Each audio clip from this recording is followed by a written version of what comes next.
So for me, coming from China, being so aware of the consequences of digital surveillance, I got the sense that Bitcoin might be part of a solution. There were several people who were arrested for tweeting, for very small amount of followers. So imagine you're tweeting to 40, 50 followers. It's so important that you have that potential to have your transactions be private, censorship proof, being able to transmit value between ourselves, peer to peer, just like the internet should be. So there are some crazy things that people think that it's happening only in China, but the West is really mimicking a lot of that. And also other countries in the East. I know we have this China's dystopian and all of these things, but we see some of these tactics being used now in the West and places that we think to be free.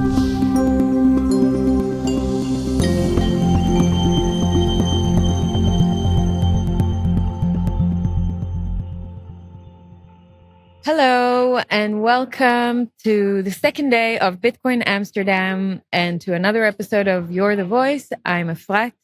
Thanks for being with me once again. I have a great pleasure of being here today with Roger Huang. Hi, Roger. How are you? Hey, Efrat. It's great to be on You're the Voice. Excellent. Thanks for accepting my invitation. Yeah. I'm very excited for this talk. We're going to cover, I think, quite a lot of ground, and I have a lot of questions for you. The work you've been doing is excellent. I've been following it for a while. And so just for my audience that doesn't know you, I'm going to do a short intro and then we'll dive into the to the questions. So Roger Huang is the author of this book, a book on Bitcoin plus China, which is Would Mao Hold Bitcoin? That's the name of the book. And this is going to be my copy, I hope. And is one of the first writers in 2014 to write about the intersection of Bitcoin in remittance payments and drug policy with VentureBeat and TechCrunch. Roger covers Bitcoin and different stories where it intersects with geopolitics, economics, and history, and has covered topics such as the digital yuan, which is also called the ECNY, internet censorship, the relationship between Bitcoin and dissidents, and businesses and governments adopting Bitcoin. You're covering quite a bit of landscape there, and it's all related to China, right? Most of your work, not just. No, not just.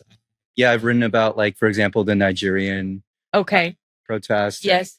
I think one of my last articles was about Telegram and how Simply Bitcoin was taken down. Right. So a little bit more. You cover more. Okay. Yeah. So can you take us back a bit to your background? Introduce us to how you started, where you came from, what did you do as you were growing up? Yeah, I mean, so I was born in China, but grew up mostly in Canada. But I would go back and forth between China and Canada very often because my family was always in China.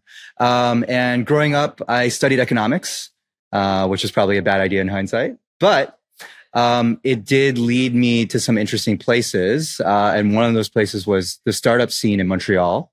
It was really interesting. I didn't know it at the time, but Blockstream was kind of founded in Montreal, and I actually met Adam back randomly. He was just putting up tinfoil and this startup co-working hub and stuff like that. And so there was a bunch of Bitcoin activity in Montreal, and I was just intrigued.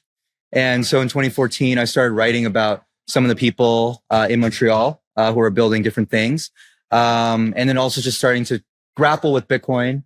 I tend to write about things I want to learn more about, and Bitcoin is definitely one of those topics. And so since then, what got you interested? Why did you want to learn more about it? Yeah, it's a good question. I think it's actually taken me a long time to really develop this through, but at the beginning, it was definitely the fact that it separated state and money. So for me, coming from China, just being so aware of the consequences of digital surveillance. So we would have meetups, and I used to do Tiananmen commemorations, and there would be diaspora members and also people from the mainland that would cover their faces, even as early as a decade ago. Yeah, because they were so afraid that people were going to take photos and identify them. Wow. Yeah. So I got the sense, a little spidey sense that Bitcoin might be part of a solution to helping people. And I think a lot of the the book goes into it a little bit more, but I think a lot of Chinese people think that way as well, because, China is a state that's so strong and has so many digital surveillance kind of measures, having tools that can help you, express yourself and express how you want to spend money and how you want to save your money, I think is so critical. So that's kind of like where it started, but I've been down the rabbit hole since. And, like you mentioned, it's a lot of different topics,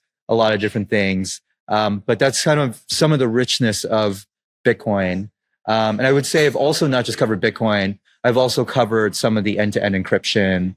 I interviewed Bart Pernille for chat control, for example. So he's a European cryptographer who's very against chat control. And so any threat to end-to-end encryption or broader threats to internet freedom, for example, censorships during massacres as we saw in Bangladesh, those I've also written about as well. Wow. Yeah. So most of your work is around writing and covering things. I mean, you studied economics, but you decided that you're going to be a writer. Yeah. Finally, right? Yeah. Well, it's funny because in led you there. Well, in economics, they do teach you how to write, at least. So the way I write is kind of informed by my McGill education. But the problem is that, economics, I think, teaches you to be precisely wrong. And so, if you take in too much of the Kool-Aid, you might make some wrong conclusions, right? Having said that, McGill was a really interesting school for economics because we had professors who were a bit kind of all over the place ideologically. And so that allowed a little bit more opportunity than your standard, like, here's the Keynesian kind of like workbook and how do you work through that? But you had to write these essays. My favorite classes were always, like, for example, Japanese economics, which involved writing about the history as well as the economics of Japan. So stuff like that was always really interesting. I wrote like a little mini essay thesis about like the Asian financial crisis and stuff like that. So that's kind of like where that came from. But really what happened at McGill was the beginning of my kind of search as well, my disillusionment with the current financial system. Right. Because you sensed that something was off? Exactly. And we learned about things like, I remember I was so pissed, so mad when LIBOR, which is like the London Inter-Offering Bank Rate, which is a private rate that basically a lot of debt is founded on. It's a reference rate that other banks and kind of central banks kind of look at all the time. And it turns out a bunch of London bankers were just like rigging that. That was a big, big scandal back in the day. I don't know how many people remember, but the people who studied economics in 2010 definitely remember that. And that was the beginning of me being like, I think this whole system is filled with crooks. And since then, I've been writing and kind of presenting on that theme for the entire time.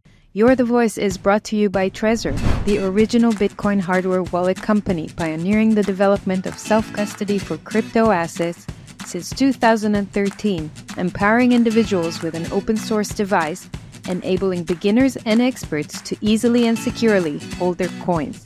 I find my Trezor super easy to use and recommend it to my friends and family. Enjoy my 5% discount on Trezor products by clicking the link in the show notes and using the code FLAT. Okay, so taking you to your writing about Mao and Would He Hold Bitcoin? Yeah. I want to quote something that you wrote here. In more recent history, in the early 20th century, inflation would lead to the end of the nationalist project in China, with frustration over carrying clumps of useless notes in wheelbarrows. Is it literal wheelbarrows? Yeah, they had literal wheelbarrows. Whoa. In Shanghai. Yeah. Leading in part to the rise of Mao Zedong and the Communist Project. Mao's inner circle called inflation the scourge of capitalism and turned to organized force to tame the rising cost of living. Yeah. Can you share a bit about that? What happened around that time? Like, what are you covering in the book around that? Yeah. Yeah, it's a great place to start. So the book, people might say, hey, it's Bitcoin in China, so why aren't you starting in like 2010? But my book actually starts really throughout the sweep of Chinese monetary history and really gets sharper and sharper as we go from 1940s all the way into the 1980s. Yes. Right? And so the first part of that paragraph is really referring to a period of Chinese history that most people don't know. People, I think in the, I guess in the West, you can say, they always have Weimar Germany. Yes. And that's kind of the reference point. Yes. But in China, there also was in nationalist China after the war, because of different reasons. There's corruption, infighting. I don't want to say inflation was the only reason why the government fell, but there was rampant inflation. So one of the presentations I give, I have got this great photo, and it's of this girl, and she's holding the equivalent of 10 US dollars at the time. And it was 444,000 Chinese yuan. Yeah. So there was a crazy amount of inflation as the nationalist government just like lost control of the money supply. You know, China was just devastated after the war, and the communist government kind of came about partially because there was so much disillusionment about the economics of the situation, right? So Mao was always aware of that, and they implemented, Mao's way of solving it though, you know, being a communist dictator will do this to you, will make you think in this way. But he basically enforced these quotas on prices. So during the Maoist regime, you know, prices didn't really move at all. Right. Because the government enforced it. But, you know, when we talk about government enforcement, we're talking about the whole legacy of history Mao did in order to implement his version of economics, right? Right. And the consequences of that were super stark for the Chinese people, you know, starting from the land reforms with tons of people being killed, all the way up to, you know, and I talk about in the book, the Great Chinese Famine, the Cultural Revolution, where millions died because, you know, the Chinese people were instructed to go and make pig iron in order to exceed the United States and the United Kingdom in terms of industrial capacity, right? So this has had severe consequences for the Chinese people. But during that period, prices were relatively stable, but Mao used government force. Mao used military force. You know, one of his most famous quotes was, "Power comes from the barrel of a gun," right? And then the other was that essentially, to sum it up, he believed that politics was the foundation of everything, that there is no independent art or anything else. So that is sadly the history of China in that period. I do think that it helps understand a little bit of how modern China is now, and can help explain, as I go into a little bit later in the book, why some Chinese people have thought this is like such a magical idea. You know, the idea of separating money and state from a country where paper money was first invented, where there's so many cycles of inflation, where government force has been applied for so long, where you can even argue that it's the most stateful country, you know, when it comes to its money, right? The most controlled, the strongest economy with the most controls, right? That created a pathway for Chinese people, not the government, but Chinese people, some of them, to understand the importance and the magic of Bitcoin. Wow. Okay. I have a lot of follow-up questions. Let me see if I have another quote here that I want to take you into. One can argue that the struggle over inflation has defined the last millennia of Chinese politics. That's a very interesting statement to make. People may think that they can attribute it to other things, but it can really just be the inflation and the fact that they wanted to control the money. Inflation has always been a factor in Chinese history because China was one of the first societies to have paper money, credit money. There was commodity-backed money, but for example, if people remember Genghis Khan, right? Fun fact about Genghis Khan: I think 1 in 7, don't quote me on this exactly, but 1 in 7 Asian men trace his heritage still to that day. So very busy man who created very busy, who created a worldwide kind of empire almost at the time. Euro-Asia. It was the first kind of, they call it the Pax Mongolica, the Mongolian peace. And the Yuan dynasty was kind of the Chinese part of that empire, which stretched all the way from from parts of Europe into the deep parts of Asia. Right. And because they let the paper money supply run without constraint, there began to be inflation. And the Yuan dynasty was replaced for a number of reasons, but inflation was there as well. We just talked about how the nationalist government, you know, one of the factors was inflation. And one of the facts that I like to bring up, because Tiananmen Square is censored politically in China. You can't talk about it in the mainland. You can't have physical commemorations. There are a group of Tiananmen mothers, they're called, which are mothers of the victims that died. And they're always either held under house arrest during the dates. Seriously? Yes, because the Chinese government is very sensitive within the mainland to commemorations. And that has extended into Hong Kong. They have arrested the organizer of what used to be the largest rallies for Tiananmen Square that was within kind of, you could argue, the broader China region, although I also have my own opinions about Hong Kong. But, you know, Tiananmen, one of the things that people don't realize, and one of the reasons why I think you can't have a complete understanding of China without understanding Tiananmen, is that there was inflation that preceded before that. And that not only led to some discontent and some of the reasons why protesters came about. The Tiananmen protests were really scary to the Chinese party state because it was the students, but also because the average citizen, people from the city, farmers, teachers, you know, they came out in support of the students. So that was a really scary part. And for them, you know, there were protests around economic discontent, as well as, of course, freedom of the press, other kind of reasons. The other thing is that modern China now is shaped by a faction that believes in giving some economic freedoms. This is where we have this confusing, like, is China socialist? Is China capitalist? Like, of course, there are Chinese companies. There are Chinese companies listed on stock equities, right? So that seems confusing at first. But the beginnings of that China really come about in the 1980s, after Mao died in 1976. And you had the rise of Deng Xiaoping, who believed in economic reforms. But there was a faction of leaders that also believed in political reforms. You know, one of them, Hu Yaobang, actually said that there is nothing that modern China can learn from Mao. So I think it's such a powerful quote for a Chinese leader to say. And he was general secretary, which would have been the most powerful role in China at the time, except Deng Xiaoping was kind of behind the scenes. But Hu Yaobang died, and then Tiananmen Square, one of his most powerful acolytes was Zhao Ziyang, who was premier at the time. And he also kind of lost his career because he came out and tried to support the students. So Tiananmen was not only, you know, another flashpoint in Chinese history with this hidden factor of inflation, right? But it also was the ending of a faction of Chinese politicians that believed it could be possible to give the Chinese people more freedoms along with economic freedom. So political freedom along with economic freedom. And sadly, because the crackdown on Tiananmen was endorsed by the hardline faction, the conservative faction, they were the ones who won out. And the party took from that the conclusion that the state should always have tight control over politics, even if some ground could be ceded in economics.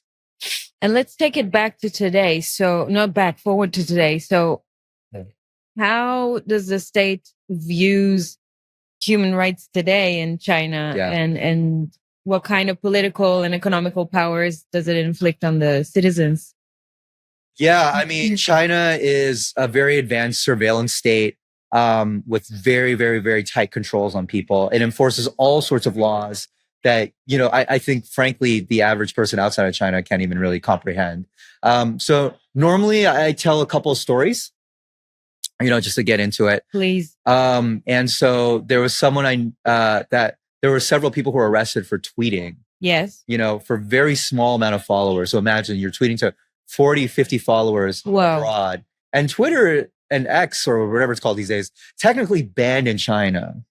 You know, you're only able to access it with a VPN. And so the authorities are so sensitive, they've arrested people for posting. Wow. I used to be part of this thing called Clubhouse. I don't know. Yeah, I remember Clubhouse. I remember Clubhouse. Yeah. A lot of the people who've done podcasts, I feel like it's kind of a ground of sorts. So Clubhouse is kind of this like social audio rooms and space and stuff like that. So I headed up the largest room on China in English. Although we also had Mandarin and Cantonese translations of some rooms. And we would have people come in, and it was really vibrant. We had Uyghurs who had lost family members. Their family members were arbitrarily detained and they were looking for them. I always remember there was Rehan Assad, whose brother has been arbitrarily detained for years now at this point by the Chinese state. She has no idea why or where he is at the given point. And so she would actually go and talk to mainlanders about her brother in Mandarin. Right. And you would have all these rooms with the Tiananmen student leaders. We had rooms with, the Hong Kong leaders and the Tiananmen leaders talking with one another. And people from the mainland would join. I remember at one point we had a room where we were asking if people got into trouble.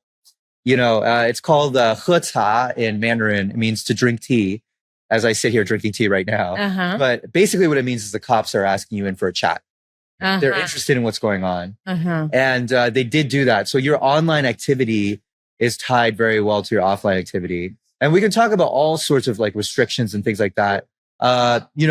What was done to the Uyghur people in particular and certain ethnic minorities, Tibetans as well, was a very, very strict version where people were sent to camps just because of, for example, the fact that they had encrypted apps on their phone.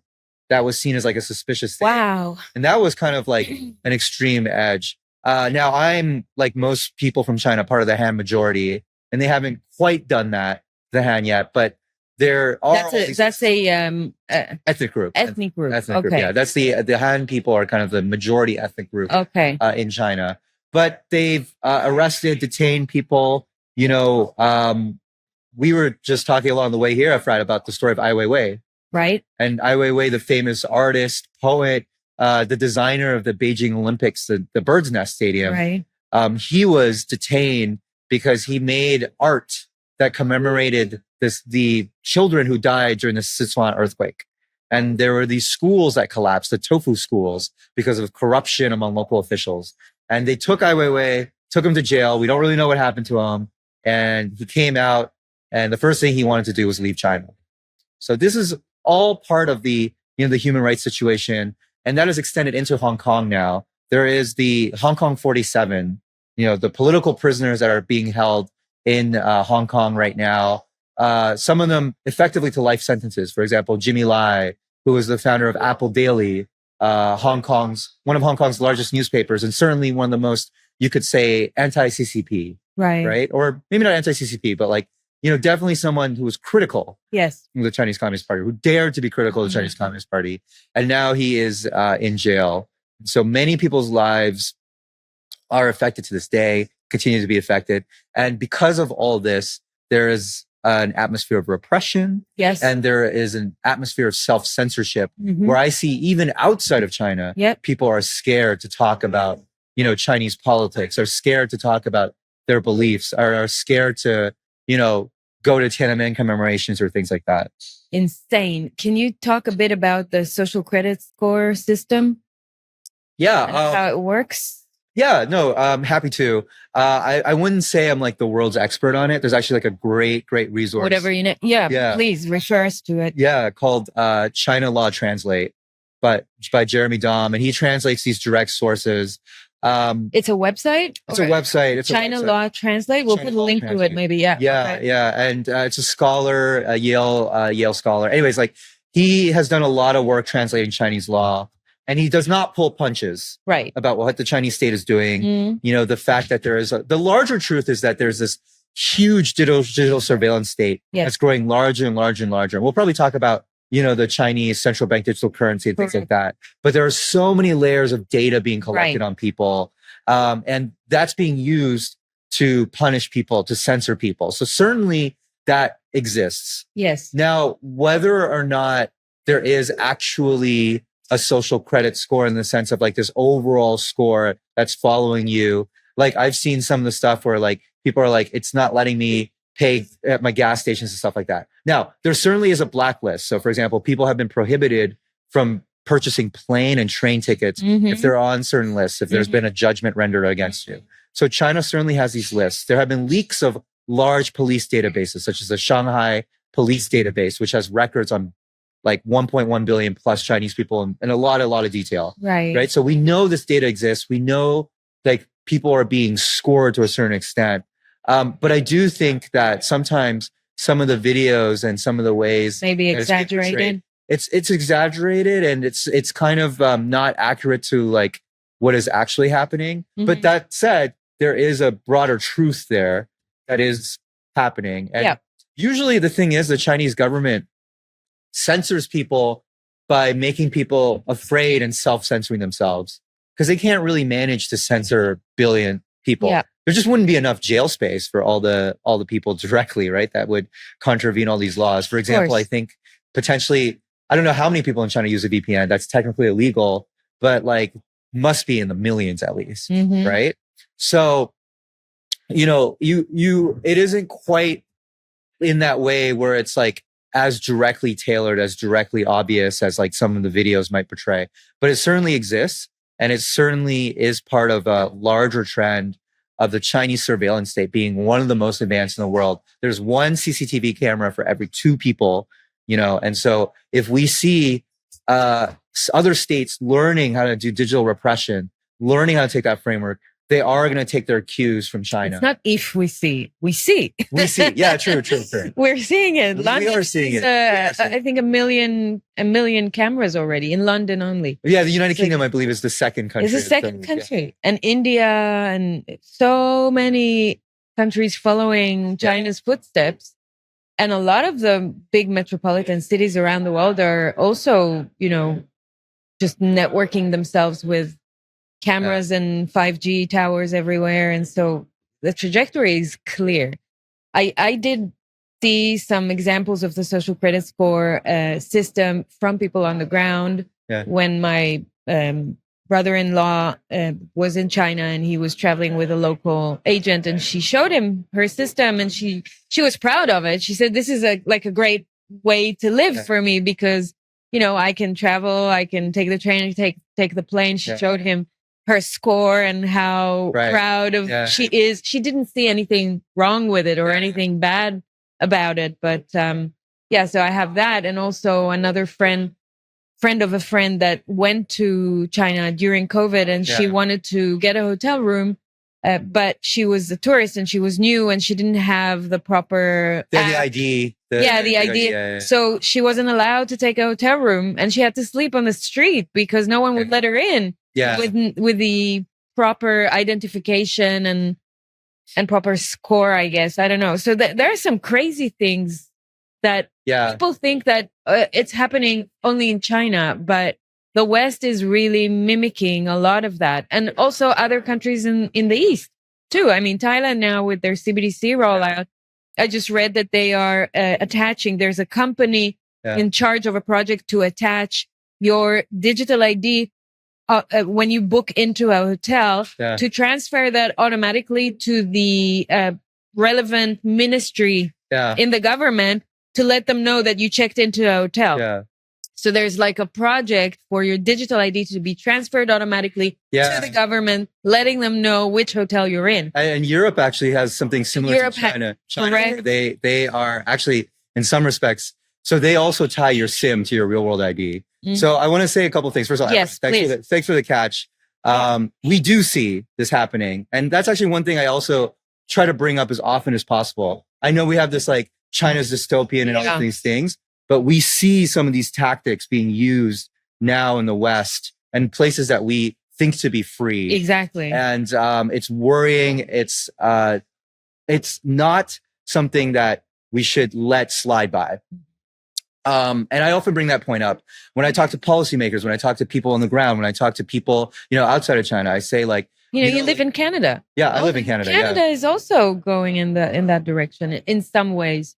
Yeah. And, you know, we had the trucker protests and we had the censorship and the bans on using Bitcoin there and the emergency laws and impositions. So this is all already here. It's not even just coming to you next episode. It is already happening. And so in China, some of the things that you mentioned, I think are like entirely correct. Like Chinese people use a lot of apps. It's one of the most cashless societies, for example. So there is WeChat Pay, Alipay. They have their own internal scores that allow you to use certain things. And one of the stories I have that I think that shows you, you know, where the censorship is so scary. I know someone who actually so WeChat and WeChat Pay are kind of like your default way of paying as well as your way of communication. And what's scary to me is some people in the West are trying to replicate this. Like whether what or not Twitter. You think, exactly. If Elon, you know, is trying to replicate this, he can. Everything app. Yeah, but exactly. He says it. The thing with an everything app is it's an everything data on you. It's everything's connected. So I know someone who was suspended from their WeChat for posting Yep. or talking about Bitcoin, but then they were also suspended from making payments because it's the same app. So, if you create a world where all these people are using these apps and they're the only way to functionally pay, because now some merchants refuse to accept cash. Yes. It's like very hard to set up without digital payments. Then you create a world where your behavior can be penalized right away. And that is happening here as well.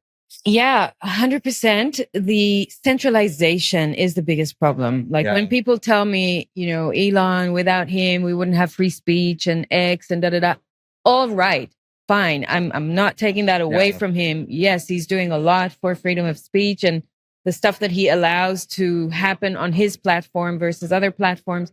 I give that to him. However, the fact that he is the one neck to choke, we both follow Jack Dorsey and see the kind of truths that Jack is sharing about his previous life in Twitter and the fact that he was under constant pressure from the government to censor, to provide data about users, to, this is happening. And with one of my recent episodes with Mike Pence, we go into the censorship that is being inflicted by the governments onto social media platforms and news platforms, etc.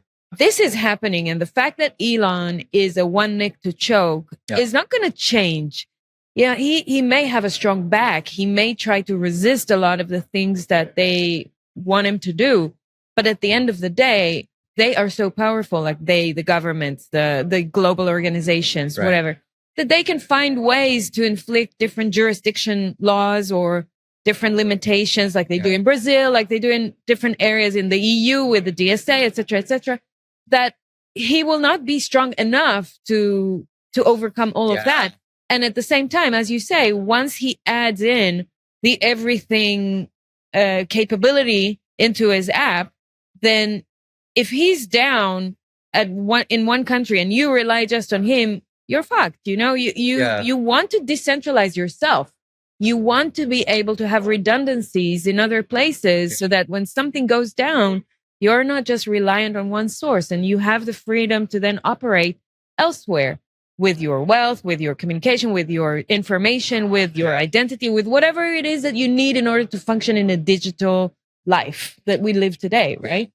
I wrote about this because, like Telegram as well, right? When they took down Telegram, they choked Durov, they arrested him. Yes. Right. And then Telegram made all these changes.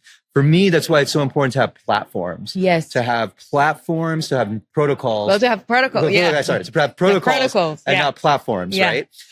Because with protocols, we hint to Noster, by the way. Yeah. I mean, I'm on Noster as well. Let us know. But the protocol part is so important. The email, having the email of money of sorts of Bitcoin, right? Because you don't have one single throat to choke. You have so many. And, whatever you think about Elon. And by the way, one fun fact about Elon is he has a Weibo account where he's a lot more calm. He's a lot more calm. What does he have? He's a Weibo account, which is kind of like a Chinese Twitter. Okay. And he's much more calm on there, so I always joke about that. He really communicates there? Well, he's very dependent on China. He's got the Gigafactory in Shanghai. He used to sell so many, and it was such an important part to his business. And so when he actually became the CEO of X, or I guess the owner, like people in the Chinese kind of dissident communities were very worried because they knew about his extensive business ties and the fact that he, will visit the premier Li Chang like directly and all this other stuff. He prioritizes China because so many of his business interests are there, right? And so regardless of what you think of that, and maybe he has his own independent views and all this other stuff, but the point is not even that. Like Elon could be Saint Elon, could be, and he's not, by the way, but if he was, it doesn't even matter. Like, how can you have the world's internet and communications rails dependent on one person? They fuck this one person up. They screw you, they screw me, they screw everyone. Yeah. Like, it doesn't make any sense to create a system like that. Like, if we want an internet where the people are empowered, we want an internet that helps people, control their lives, not helps them be controlled by others. And I think anywhere where you see platforms, you see companies, no matter the intent of who these people are, you have to be wary of that. And I just highly encourage people to study protocols, to embrace protocols, whether that's Nostr, whether that's Bitcoin. And, one thing I always bring up to people is like, it sounds complicated and all this other stuff. But, for most people, you don't even have to like see it you don't have to really know about it that deeply to use it. People forget one of the most original protocols is email, right? And it's the whole same idea. Like no one can really take down email communications between different people. So using that same logic. Because more and more clients can come out and more clients serve that protocol. Yeah, you can't stop that. And so Bitcoin and Nostr, kind of operate on that same principle. And I think it's so wonderful that they do. I agree with you. I want to open brackets and just take you back to one of the things you said about China going cashless, because recently I wrote the article about Israel probably going cashless. And I got a quote from you about something that the Israeli biggest newspaper said, that this is the way it works in China. China has cities that have no cash at all. And then you corrected that fact and said, well, this is factually wrong because the Chinese government is actually not allowing businesses to not accept cash. Is that correct? I just want people to be aware of that cashless society and what it actually looks like. Yeah. So in China, it is quite cashless, but it's not through the government making bans. That's why when I saw the article, I was surprised that they implied that China had cities propaganda where they were banning. Well, so first, please, nation states of the world, don't look to China for an example, right? Well, they do it because they want to justify the fact that they are going to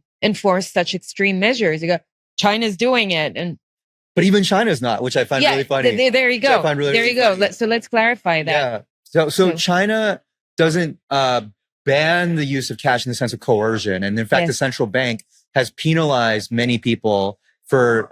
There's these cases that are for obviously they can't get to everyone, but they penalize certain merchants and others for deliberately and flauntingly not accepting cash. They are trying to push out the ECNY, which is the digital yuan, right? But they're not doing it by banning cash per se. What they're trying to do is to really push it through the state media and other things. So even in China, they're trying not to coerce people into it so far. Yes. I mean, we don't know. It may change, for now, yes. It may change, but for now, they're not really doing that. Okay. But in China, people are using digital payments a lot. And they're doing that because the merchants are usually it's just easier to accept digital payments and stuff like that. They just use a WeChat Pay account or something. They get kind of a merchant account and you get a QR code and you kind of send it over. So in that sense, yes. But in the sense of cities banning cash and things like that, I don't see that as being accurate. Okay. Not yet. Yeah. So then let's move on to the CBDC, the ECNY or digital yuan. Yeah. And when it was rolled out in China, what's the adoption like? How do merchants and citizens view it today? Is there a future for it? Where do you think it's going to go and how is it going to roll out? Yeah. It was the first one, right? The first CBDC project to launch or one of the first ones? It was one of the first. I think there was some earlier pilots from other countries, but smaller countries. Definitely the earliest to launch from a major world economy. So the research started in 2014, shortly after China in 2013 banned banks from using Bitcoin and kind of started its first round of restrictions against Bitcoin. So definitely originally anticipated because of Bitcoin. Yeah, that was the first stimulus for it. That was kind of the first trigger. reasoning, the first trigger for sure.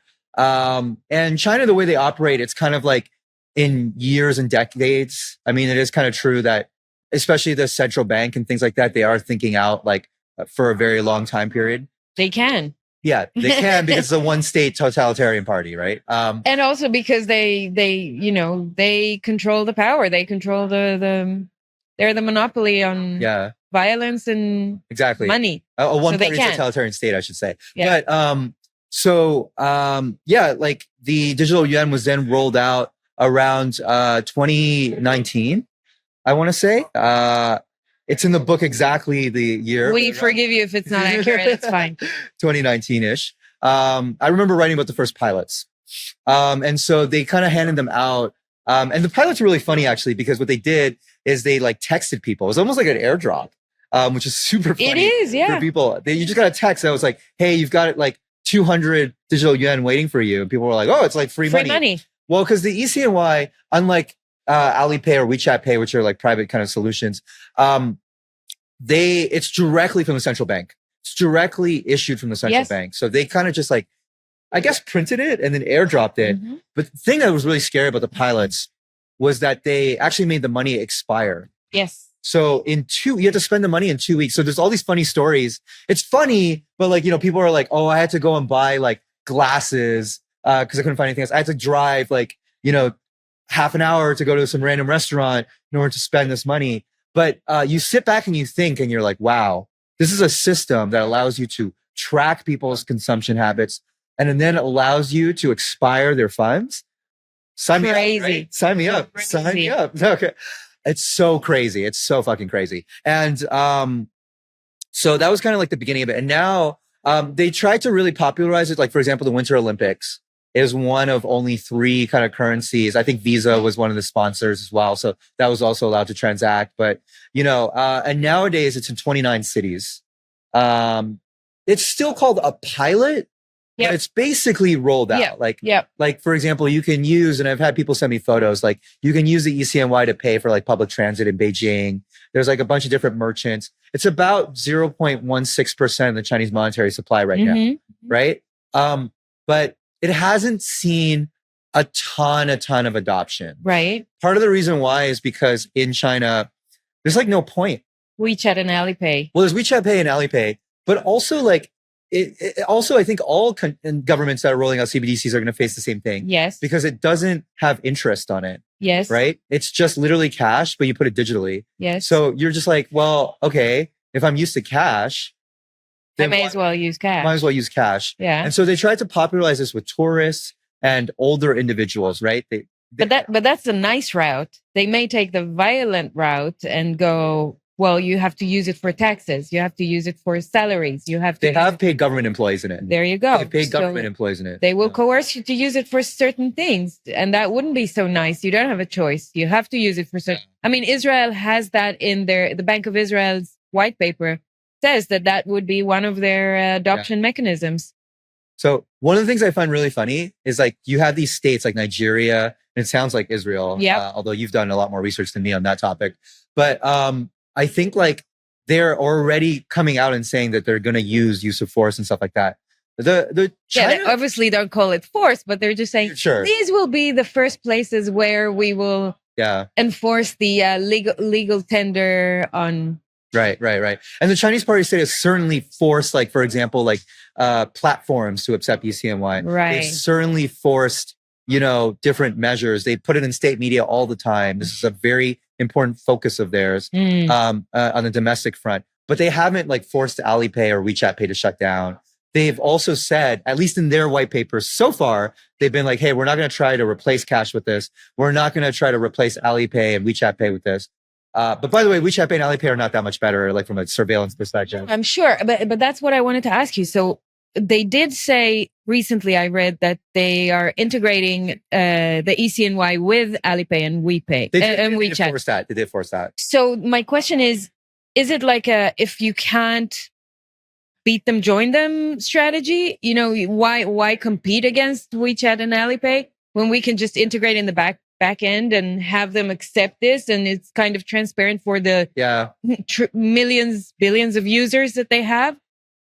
Yeah, I mean, so they already have tried to integrate into the mega platforms, right? Because that's kind of like where they can be. So in China, the way it works is they paint a nice, pleasant picture for the citizens, right? Mm-hmm. So they say like, or for the people overseas, they say like, oh, we're not trying to replace cash. We're not trying to replace Alipay and WeChat Pay. Of course, because they put that, I think they're always thinking about that, right? But they're usually really hard on the companies. Mm-hmm.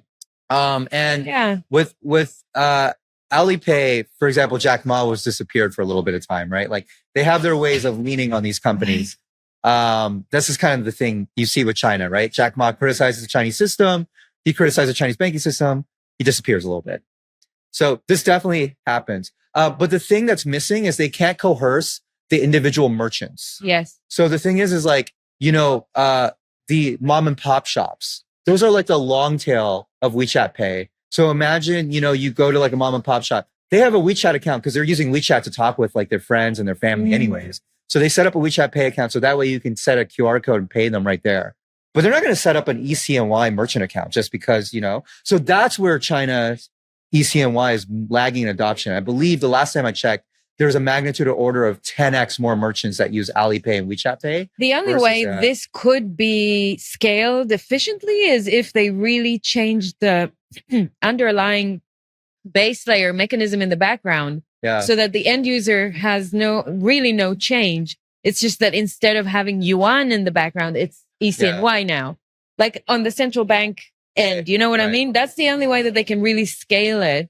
Yeah. But that really will take a lot of politics between the central bank and the government to the big merchants or the big.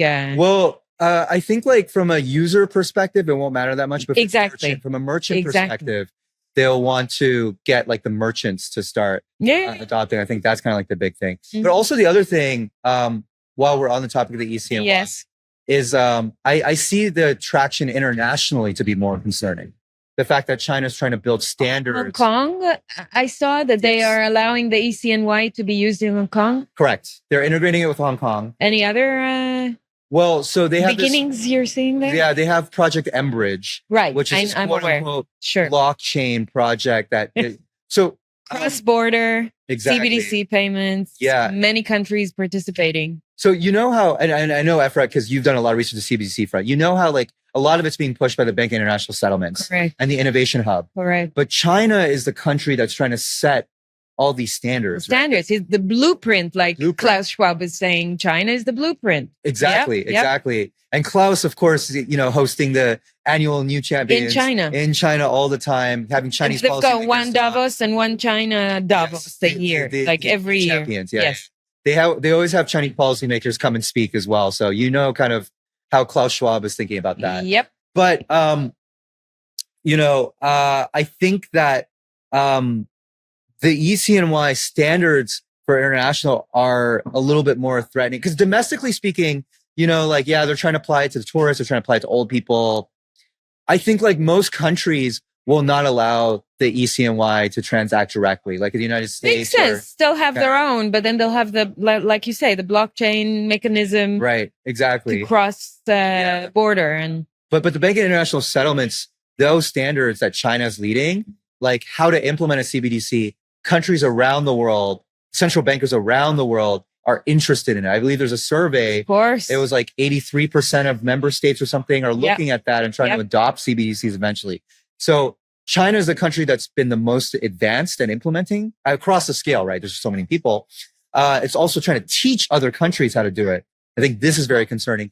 And you're seeing it used. So they use it to buy oil from the United Arab Emirates. So there was a settlement in ECNY. Really? Yes. That I wasn't aware of. Is this recent? It was in 2023, in October 2023. Wow. Yeah. That's very interesting. Yeah. Okay. And you see, so in Project Enbridge, you see two members that have joined. So Thailand Central Bank joined, right? We just talked about that. Yes. The Hong Kong Monetary Authority is part of it. And they just integrated it, I would say probably forcefully into Hong Kong financial systems and things like that. But you also see the United Arab Emirates. Right. And now Saudi Arabia's central bank has joined Project Enbridge. So you're seeing the beginnings of like, hey, we're using CBDC standards. And also that might be a way to move away from SWIFT, move away from like country to country settlement, especially if you think about how important China is in terms of being the world's largest commodity importer, right? And so if it starts telling countries like, hey, we want you to settle in CBDCs, and now you have all these rails of CBDC selling with one another, like we have I think like Bitcoiners have a fight on our hands. And this is the element that's the hardest because countries are going to try to like maintain their monopoly of control within each other. And this rail bridge and this kind of innovation hub is one way they're doing it. And China has been publishing the most research and the most actual application of it as they've been pushing it through their pilot cities. Okay, I encourage everyone to follow you in order to keep track of the latest developments of China's CBDC and economic, expansions, etc. I wanted to quickly ask you about the Belt and Road Initiative, and what can you tell me about that? How is it progressing around the world? I mean, I haven't done enough research, I admit, but I have a feeling that that initiative is in the background of a lot of the geopolitical tensions that we're seeing today around the world, including the Middle East. But, I just would like your opinion about where it's at today. So some people are not aware what the Belt and Road Initiative is. So maybe you want to say a few words about that. Yeah, the Belt and Road Initiative is essentially a development plan that China's offering countries around the world. And the essence of it is kind of like development loans. And usually they're collateralized by, assets that are either being co-developed or that are being developed kind of separately. So usually it's like investments in like deep water ports, like roads and things like that. And so, this, again, not like the world's expert on BRI necessarily, but, there's plenty of good resources. I think I'm trying to think of one that like might be really good as a reference. Maybe I'll send it to you like after the show. No worries. No problem. But the essentials of it are that China has made a lot of money by being the world's largest exporter, right? And so it has recirculated some of that money into U.S. debt, for example, by becoming one of the world's largest holders of treasury debt. But it's also recirculating that money by buying now, especially now that there's a little bit of decoupling, into like hard assets and geopolitical favor. Yes. And so you do see this correlation on the BRI front, where there's countries, that are taking loans and everything from China, and they're collateralizing assets. And I think it's backfiring a little bit in China because there's been a lot of, for example, like some of the loans are going bad.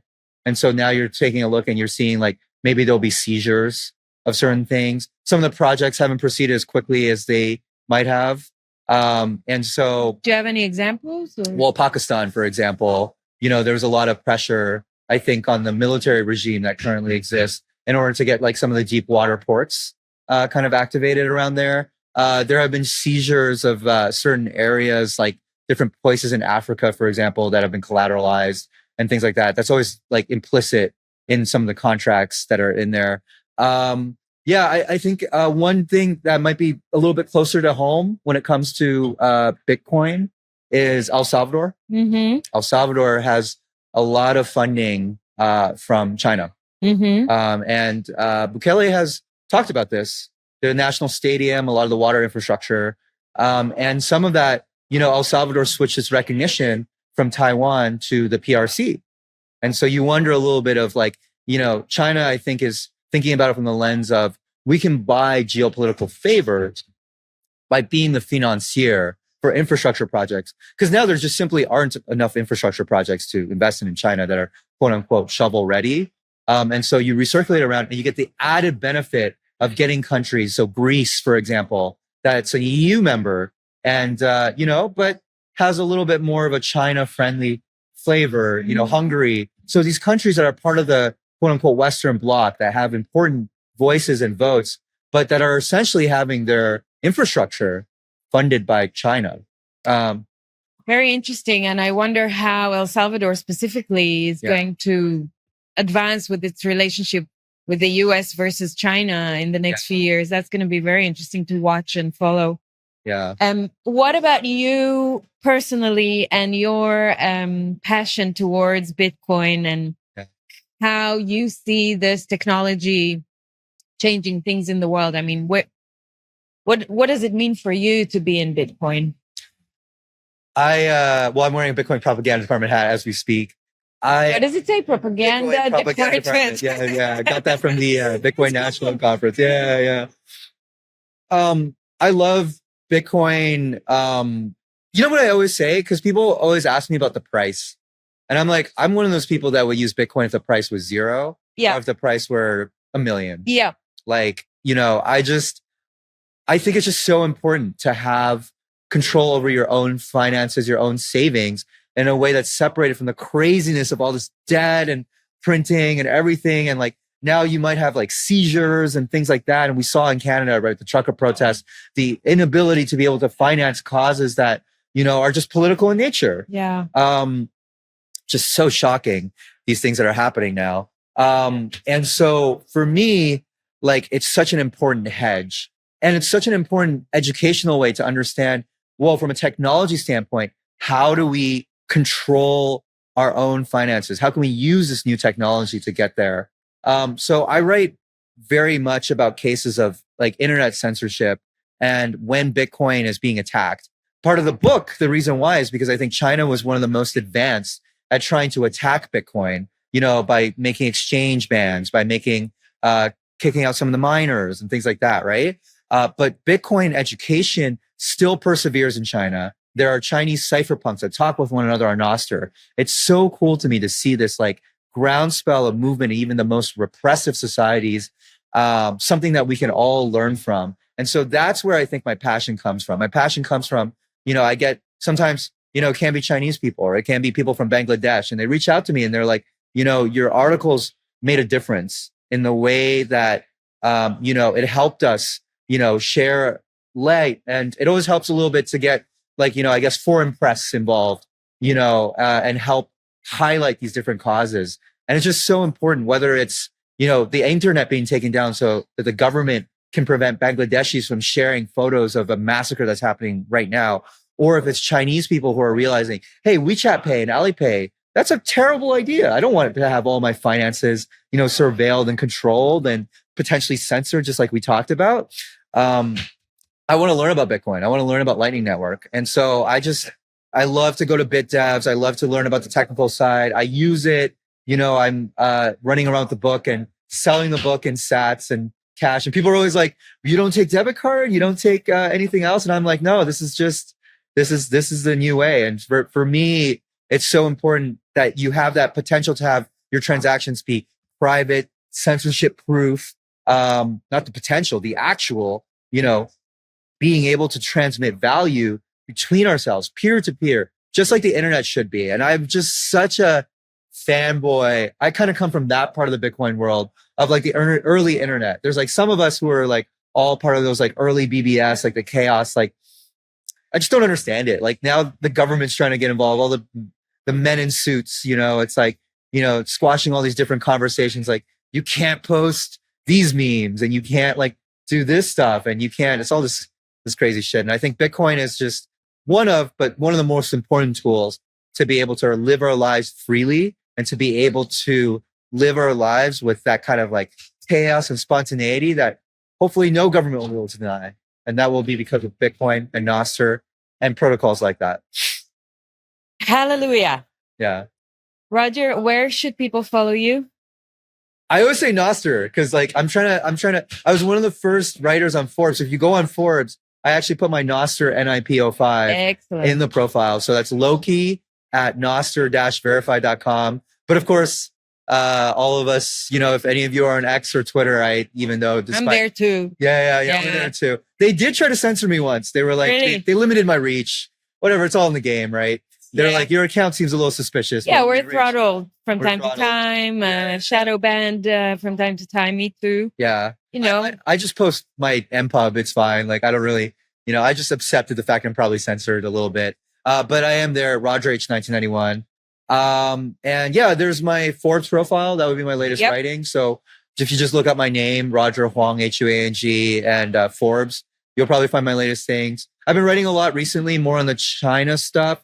I think there's going to be a couple of articles. I'm thinking about writing one about like how mainland Chinese use Bitcoin right now, even to this day. Right. My last few articles have been more about like, I think the economics of it. But previously I wrote this article I mentioned to you about Telegram, how the Telegram censorship and the simply Bitcoin takedown show the from YouTube, show the importance of all these things we're talking about. So is Forbes relatively okay with like any type of content? They're not censoring much?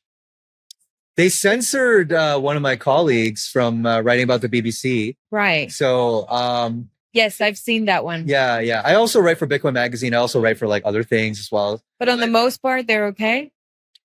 Generally, they're okay with my stuff. They definitely have given me some editorial notes. But in general, I've written for them for quite a long time. There's definitely some other articles that I would not publish with them, that I publish in other outlets, like for example, Bitcoin Magazine. Yep. That they won't run with. But they've been okay with some of my content. Yeah.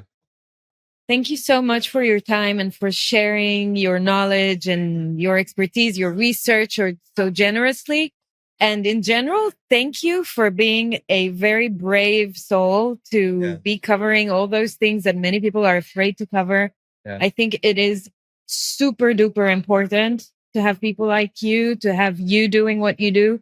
So I really acknowledge you and appreciate you. Thank you so much. Fred, thank you so much for the acknowledgement, and thank you so much for your work and all the work that you're doing, putting out all of our voices. My pleasure. Yeah. Thanks for being with me. Thank you.